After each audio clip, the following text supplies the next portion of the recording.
Hi there, Working Homeschool Mom. This is Charlotte from Charlotte Jones 24/7 and My Little Homeschool. And this is episode number 63 of the Strike a Balance podcast for Working Homeschool Moms. On today's episode, I speak to Nick and Christina, the creators of Gus Plus Us, and we speak about homeschooling and about the show and also about the joys of including kids in everything you do, in your work, in your everyday life, and not compartmentalizing learning as something that is totally separate from the family. It's a really, really great episode, and I'm sure you're going to love it. Before we get to the show, I'd be ever so grateful if you could rate, review, and subscribe to the podcast. It just helps more working homeschool moms to find the show, and in that way, we can build a strong, supportive community together. Thank you so much. Hello and welcome to the Strike a Balance podcast for Working Homeschool Moms. This is Charlotte Jones. I'm a homeschool coach and homeschooling mom of twin boys. I know it can feel really overwhelming to keep all the balls in the air all the time. So each week I chat about tips and strategies for being a happy and thriving working homeschool mom that you can implement in your life too. I also speak to awesome and inspiring women who manage to juggle homeschooling and work successfully and find out what their secrets are. Be sure to check out my time audit and mindset challenge in the show notes and sign up to my newsletter for lots of cool freebies. And if you ever need to chat, please book in a session with me. I'm so excited for you to be here and I hope you'll get so much value out of this episode. So let's get started. Are you looking for a new math curriculum? Well, I'm thrilled to introduce our favorite math curriculum to you. CTC Math specializes in providing online video tutorials that take a multi-sensory approach to learning. Favorably reviewed in Kathy Duffy's 102 Top Picks and the Old Schoolhouse Crew review, the lessons are short and concise to help your children break down concepts and appreciate math in a whole new way. The lessons are taught the traditional way and not to a test. Each one of the video tutorials is taught by an internationally acclaimed teacher, Pat Murray, who is renowned for teaching math concepts in a simple, easy to understand way and in only a few minutes at a time. Using a multi-sensory approach means having the combination of effective graphics and animation synchronized with the voice of a friendly teacher together with a practical assessment. This three-pronged attack makes learning so much easier and more effective. Even students who struggled with math are getting fantastic results, and ones who were doing okay before are now doing brilliantly. Visit ctcmath.com today to start your free trial. CTC Maths is generously offering my listeners an amazing special. Go to www.ctcmath.com/MLH to get a half-price discount plus a bonus 6 months for free. That's ctcmath.com/MLH. So today I'm going to be speaking to Gus Plus Us creators, husband and wife duo, Nick and Christina Caster, and I'm excited to chat to both a working homeschool mom and a working homeschool dad. So I think this is going to be lots of fun. Nick's background is in the music and film industry, while Christina's is in musical theater. This couple became motivated to create Gus Plus Us once Christina started homeschooling their two children. They strongly believe that the show has to respect the mind of a child, and they wanted the show to be meaningful but simple, a show that would bring joy to the whole family. Thank you so much for taking the time to chat with me today. Yes, we are honored to be here and excited to chat with you. Yes, thank you so much for letting us be on here. Excellent. So maybe you can start by telling us how you guys actually got started with homeschooling. Yeah. Um, well, it goes back really to both of our childhoods because both of us homeschooled for part of the time. And I loved homeschooling. I only did it for 2 years, but I had never felt so free coming out of the public school system. So we both kind of knew, even before having kids and without talking about it much, that that's what we would want to do. Something that drew me to Nick when I first met him was the way he had been self-taught. Everything that he knew how to do was the result of him wanting to figure it out. And I love Charlotte Mason's quote, "There is no education but self-education." And he just proves this to be true. And in many ways, he was unschooling even during his school years. So that just our experiences from childhood really played a big part in wanting to homeschool. And then I just dove into books and learning about it before we started doing it. And that was how we got started. Oh, and meeting people. We met some wonderful families that homeschooled, and so seeing how they did it firsthand was really helpful in getting started. Okay, awesome. That sounds like a really good reason to start homeschooling. And I love the fact about unschooling because it's very popular at the moment, but I think it's just such a fantastic way for children to learn things, to deep dive, to become experts Right. at things. Right. Mm-hmm. Yeah, I think even if you don't, necessarily follow the unschool way exactly, every family or even kids in traditional school do some sort of unschooling, like just recognizing that school is outside of the classroom. It's learning all the time wherever you are at home. So yeah, I just love talking about unschooling and how it's always happening, really. Exactly. I think also if you include your kids in your life, I mean, the skills that Hmm. they learn in that way are invaluable. Yeah, that's how a Yes. lot of my growing up was. My dad included me in most everything he did, even his activities. Right. He would bring us to work. We'd play hide and seek while he's working in his office throughout his office. I mean, Right. just very open. And I thought that was such a neat thing. Just looking back, now that I'm a dad with kids, and I'm like, we want that for our kids too.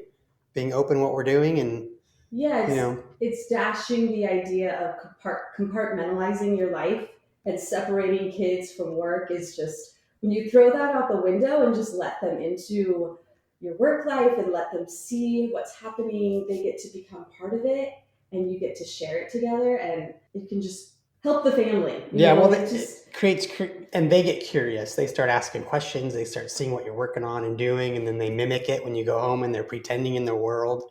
And it's just really neat to see. yeah, yeah, it becomes this ecosystem and everyone's working together, throwing out ideas. Absolutely. Yes, I love that about homeschooling as well. So you said you kind of do unschooling, but what does a typical homeschooling day look like, or how do you kind of homeschool if there is a typical way or if you have a typical day?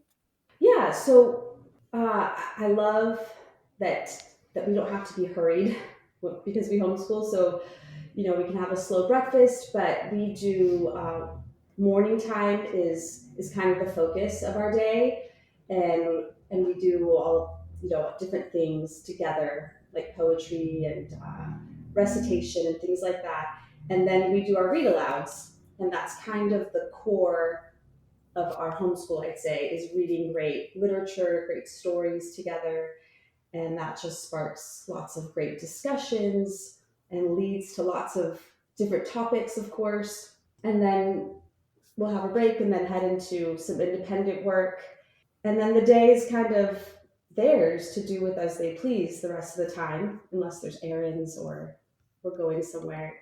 So I try to keep it simple and flexible, and then I can get some work done in the afternoon, or if we have to go to the studio for a meeting or doing a podcast or something like that.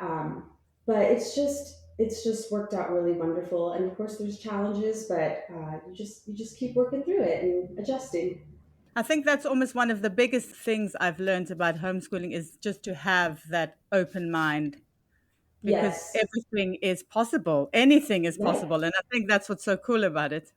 Yes. Mm-hmm. It's, when I first started, I had to learn that perspective.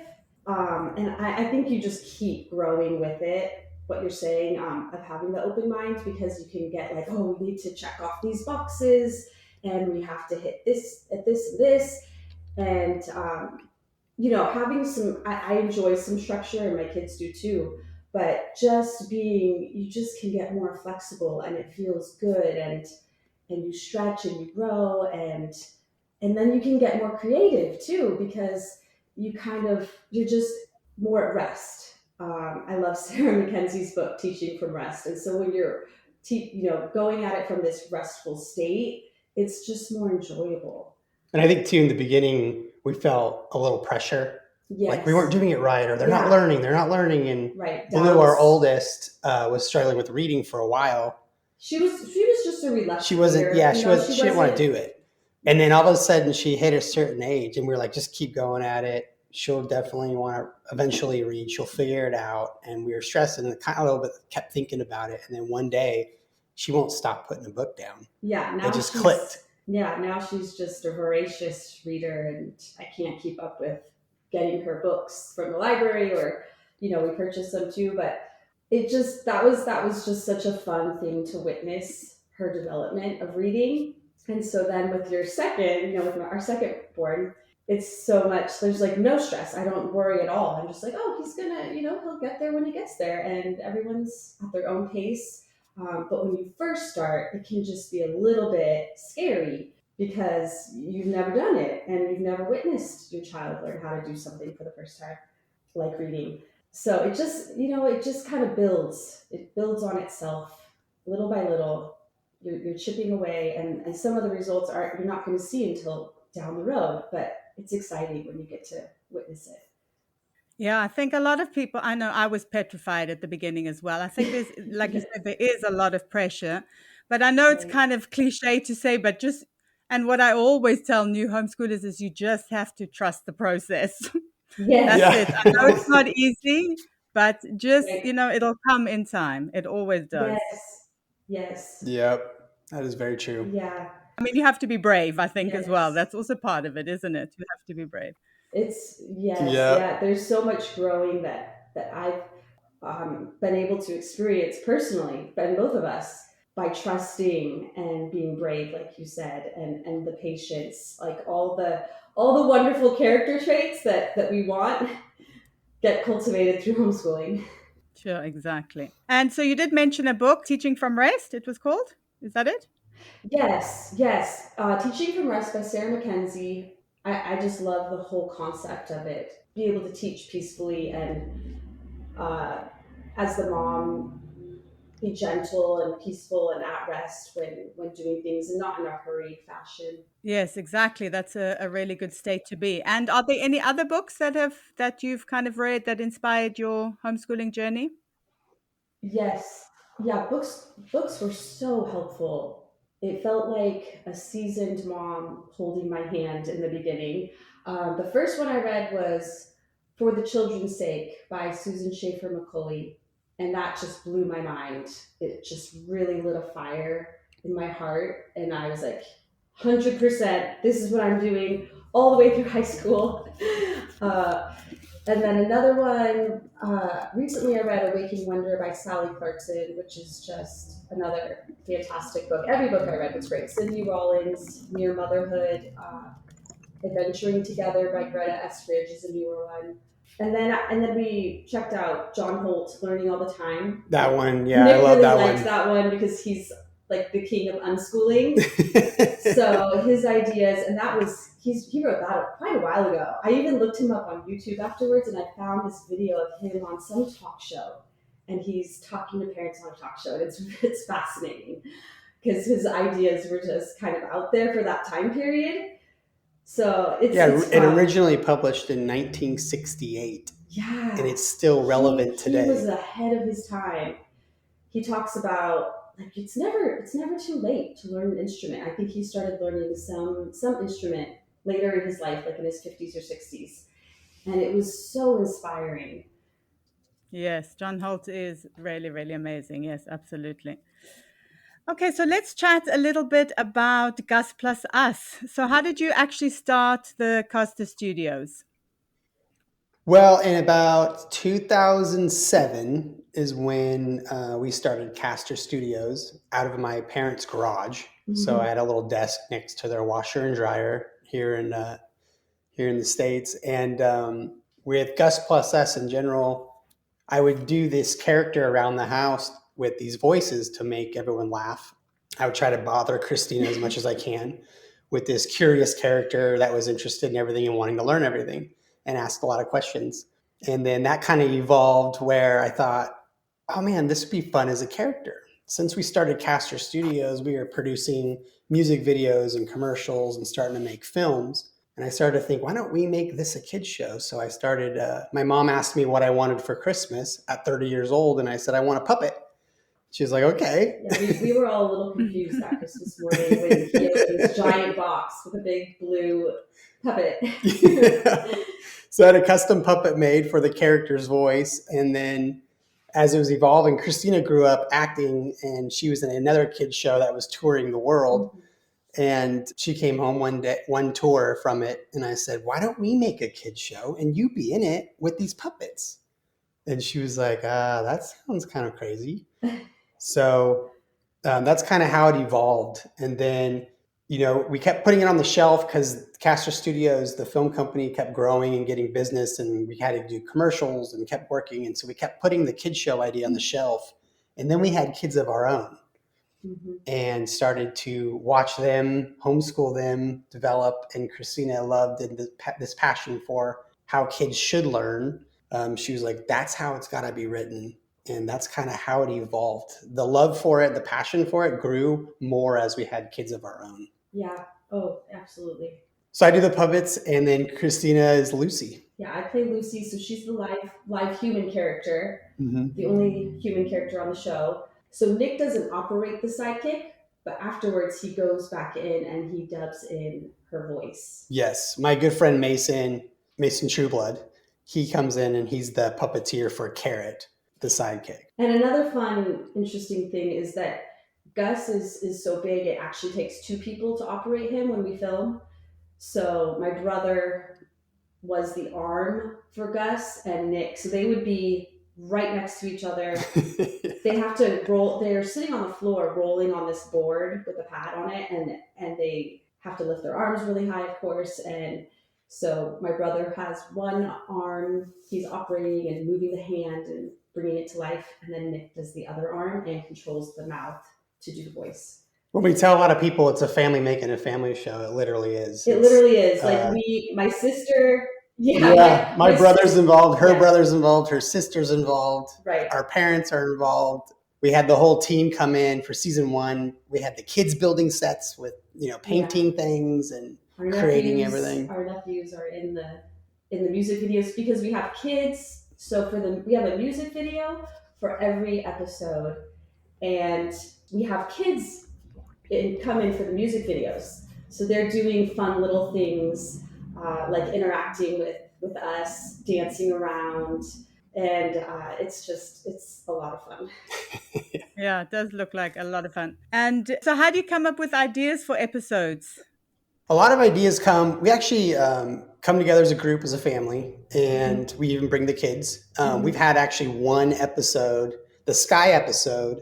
Blue, our oldest daughter, she's 10 now, but at the time she was 8. Yeah. She actually pitched the idea, wrote the intro to that episode. So we had her come in and we all have a brainstorm, and we talk about lessons and natural lessons that we've experienced with our own kids, and kind of how homeschool, what a lot of curriculum out there with homeschool curriculum teaches, and we kind of hybrid connect it all together. Yeah, we kind of mesh just things that inspire us, ideas that like kind of idealistic childhood experiences meshed with creative play and imagination, and we just try to meld it all together with living ideas, and like he said, any inspiration that we've all had in our life. Like right now we're developing season 2, and we're looking at one on kindness, just being kind, and how the characters stumble into that in a natural way, but all of a sudden they don't want to be kind to this one character out of nowhere, just a normal thing, because they don't really like that character, and they naturally go through it. Instead of teaching our philosophy with it, instead of teaching don't do this, because when you go to mechanic school to learn how to work on an engine, they don't say, here's how you do it wrong, so don't do that. We wanted to show the example of the positive side of like, here's how you naturally do it right. The natural struggle of learning things, kind of just everyday life, and seeing it play out through a story is how we think of the lesson. It's just life lessons that happen every day. Yeah, so it's really exciting it's a really fun process when we go in the writing session, because it's thinking how children go through it, how we go through it as adults, and we kind of mix it together and give them a natural progression of a lesson. Yeah. Instead of it's less educational, less textbook, more realistic, relatable. Get to the heart of the matter, and then sometimes we'll have we have a butterfly episode. So Gus discovers butterflies, and we have a pop-up book showing the life cycle from a caterpillar to a butterfly. So sometimes it's just a sweet nature episode and including an adventure. So we just try to mix it up and just represent life and trying to inspire creativity and imagination. I love that. That sounds amazing. Thank you. And then, so you said your kids are involved. To what extent are they involved, and what is it like to kind of have them there? Do they act in the show as well? Are they actually part of the show? You said. Yeah, they act in Yeah. the show. They're part of it. Our oldest is getting more into storytelling, so she starts to storyboard now ideas. And when we have these development meetings, we bring them along, and sometimes they'll start chiming in with ideas now. Even our youngest now, he's 7, and he's starting to chime in. What if this happens? And what if this happens? And it's really neat to see their imagination kind of open up. But we involve them with everything. Like when I come home, if I'm at the office and they're not here, I go home and I kind of explain everything we worked on with Gus, Right. the process. So they're kind of always involved in knowing what's going on. Right. Sometimes it's a passive involvement from them, but they like to hear everything we're talking about, like he said, when he gets home. So they're listening, but they're just kind of there, but they're absorbing it. So they know everything that's happening. They're like in the know, and then we're dragging them here to the studio to do things, and sometimes they're excited. But when we were in pre-production for season 1, we were here. Felt like we were living here sometimes, and so they were crafting, yeah, helping us make things, and sometimes just off making their own fort with cardboard or. Yeah, most of our shows handcrafted, so all the sets and pieces are made out of cardboard and wood, and we're painting them. And so we would be building like lily pads for the fishing episode, where there's these big lily pads that the kids are jumping on. Yeah, so the kids were painting those, and then we'd look over, and our kids would be building a complete different fort with the cardboard. Right. While we're over working on something. So they learned how to make themselves at home wherever we went, because for that period of time it was very busy, but it's wonderful. They sing on the album. Yeah, they sing on the chorus parts. Our kids are singing on there on the track. They got to do the slate. So they got to take turns kind of doing behind the scenes work. But I love that they get to witness how to create a show from the beginning to the end. I'm so grateful for that experience for them. And I think too, like we always have to, as parents, kind of wake up and remind ourselves they're watching. Right. I think we forget sometimes, or as adults, we forget they're watching us. Right. And showing that through the day that we are working together as a family out of love and kindness, and remembering, in life, whatever you're doing, working on a show or going to work, normal life, other kind of jobs, they're watching. And we have to kind of remind ourselves as husband and wife that, they're watching us today. Right. It's going to get stressful today, but how we react, they're going to see that. Yeah. And like we love kind of that balance and that relationship in our home between husband and wife and what we're doing. So we're so involved, reminding each other of that. Yes, I mean, so many amazing skills to learn. And I can imagine it must be so magical for them, and almost like they feel like it's their own show. I can imagine, like they're so part of it. Oh yeah. Definitely. I don't even think they like to watch it anymore. They like more making it now. Yeah. They're like, I don't want to watch that. They see themselves as the producers, I think. They're like, yeah, we've heard about this scene 1,000 times. We just need to know the insider details. That's amazing. Or they tell me when my jokes aren't funny. Oh, God. So that's right. Fantastic critics. So I can imagine, especially they're very invested, obviously. So they want it to be good. Right. I remember when we were watching one of the episodes for the first time, and my expression was just really big on camera, and my son looks at me and he's like, "Mom, that was weird." So they keep us humble as well. Sure. Yeah, exactly. I mean, kids are definitely honest, though. That's the thing, aren't they? Yes. It's nice to have, kids to bounce it off. Since it's a kid's show, it's helpful. Absolutely. And so obviously, like you said, when you were in pre-production and when you were actually shooting the show, what was it like to kind of homeschool and parent during that time? Well, yeah, it kind of, like Nick was saying, I think the backbone and what made it work was us being a team.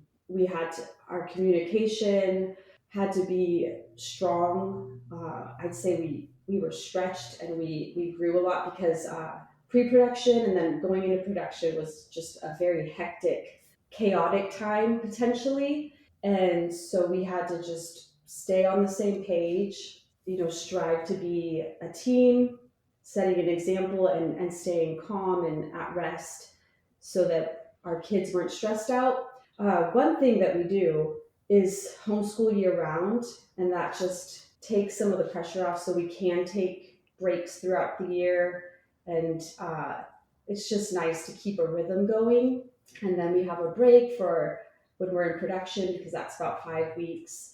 And so we just come up with creative ways to have them be able to do things and be comfortable at the studio while they're here, or they might go to their grandma's house for a few days and hang out with them. Yeah, we're so basically when we go from pre-production to filming, it's kind of a 3-month process. Right. So there's 3 months of like you have to be on set for 10 hours a day, sometimes only 8. But adjusting to the homeschooling thing is like, okay, what can they do at least for an hour of those times we're at the studio? If we're on set, so sometimes me and Christina are both on the set doing lines for a couple hours. It's being creative with what they could be doing in between there. And family definitely is a lot of help in that. And so that was an interesting learning curve. It was a learning curve because it was the first time we had done it when we filmed season 1. And they were a couple years younger then. My son was 5, my daughter was 8. And we set up a room in our studio. We had a ball pit in one of the episodes. So once that was done, we took it upstairs in the room, and the kids, that was kind of their room. They had a huge ball pit in there from the working crowd, and they'd go play in the ball pit. I got them a yodel player, and they could listen to stories. My daughter wasn't reading yet fully. She was just starting to read on her own. So, for us, we just were like, how can we get creative, keep them engaged because our attention is so focused on something else, but we were still thinking about how can we support them. For me as well, year-round homeschooling is a must, I think, just because it just gives you that flexibility. And I think also just leaning into the flexibility and being okay with not super focusing on your kids all the time. It's absolutely all right to do something for yourself as a parent as well. I know a lot of that. We feel guilty. It's very normal, but I think it's good for them to see that work is important, that you're working on something important. Right. 100%. And that one of our things too is like when kids are sometimes seeing you're busy, they sometimes say, I'm bored. Like you entertain me, and we're learning to be like, oh, it's okay to be bored. That's when you can be the most creative. So go figure it out, or we can give you something to do, like a chore to help. And they quickly adjust. So I'm not that bored. Yeah, exactly. But we've learned to embrace that too. Like you're saying, it's okay to let them kind of figure it out. That's a learning skill, being bored and learning what to do to entertain yourself. Sometimes the most creative things come out of being bored. So that's something we definitely had to learn to embrace as well with them. Absolutely, yeah. Okay, so where can people find the show? How can they connect with you? How can they find you online? Couple places. One of the best places, gusplusus.com. That kind of has where we're adding where all the show's going to be spread out on all the platforms. A lot of them are free with ads. So the show is free online. And then we have an Instagram at Gus Plus Us. That's our social community, we call it. Our GPU family is what we say. So that's where we keep people updated as well. And then we have a newsletter that you can sign up on if you want to get really involved and hear about upcoming information early. Okay, awesome. And obviously I will link all of that in the show notes as well. It's been so much fun chatting to you. And it's, like I said, it's been really nice to hear a working homeschool dad's perspective as well. Because I think sometimes working homeschool dads are kind of forgotten a little bit. So it's been really nice to hear your input as well, Nick. And thank you so much for spending the time to chat with me today. Thank you so much. Charlotte. It was an honor to be here. Yeah, it was a true pleasure. Thank you. I really hope you enjoyed the episode. Drop me a DM on Instagram or post on the Working Homeschool Moms support group over on Facebook. And let me know what resonated the most with you.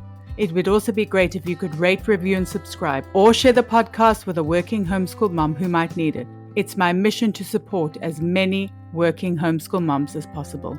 Until next time, take care.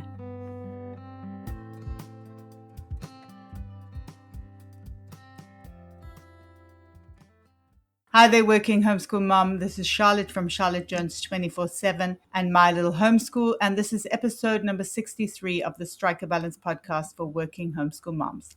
On today's episode, I speak to Nick and Christina, the creators of Gus Plus Us, and we speak about homeschooling